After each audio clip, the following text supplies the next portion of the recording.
காணுமே, இங்க தானே வச்சேன்.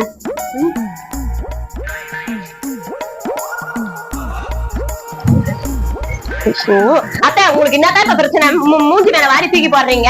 நீ வேறடி என் பட்டு போடைய காலடி கால அயன் பண்ணி வச்சேன்டி. ஃபங்க்ஷன் போலாம் பார்த்தா வீடு ஃபுல்லா கேட்டேன், நானே காண. அதான் இங்க இருக்கா பார்த்தேன். பரம்பரை பட்டு போட வேண்டிய அது வேற 5 தலைமுறைடி. 6 தலைமுறை நான் வச்சுக்கிறேன்டி. அதை உனக்கு கொடுக்கலாம் பார்த்தா காணே காணடி. அதை என்னது பட்டு போடவை காணமா? அத்தை அது பச்சை கலரா இருக்குமோ? அது பச்சை கலர் தாண்டி. எப்படி உனக்கு தெரியும்? எத்தனை வித்துட்டியா இல்ல எத்தனை உங்க அம்மா எத்தனை குடுத்துட்டு வந்துட்டியா? ஒழுங்கா சொல்லு, என்ன பண்ண அந்த பட்டு போடைய? அச்சா வாய மூடு. அந்த புடவை நான் எத்தனை போய் விக்கிறேன்னா 5 வருஷம் சென்று வேறாது. எங்களுக்கு கந்த துணி கூட அது ஒரு யூஸ் ஆகாது. நான் எத்தனை போறேன் எங்க அம்மா வீட்டுக்கு? அப்ப நீ எப்படி பச்சை கலர் கரெக்டா சொன்ன அதை சொல்லு எனக்கு. அதுவா பக்கத்து தெருவுல மாலா ஆண்டி இருக்காங்கல்ல, அவங்க கட்டிட்டு போனாங்க. இந்த புடவை நான் எங்கேயும் பார்த்த மாதிரி இருக்குதேன்னு யோசனை பண்ணிங்கன்னா கடைக்கு போனேன். நானு எப்படி சொல்ற? மாலை கட்டியிருந்தாளா? இந்த புடவை யாருக்கு சொல்லிட்டீங்க? இருங்க அத்தை, நான் சொல்றதுக்குள்ளேயே 1008 கேள்வி கேக்குறீங்க. கேட்டேன் நான் போயிட்டு அவங்க என்ன சொன்னாங்க தெரியுமா?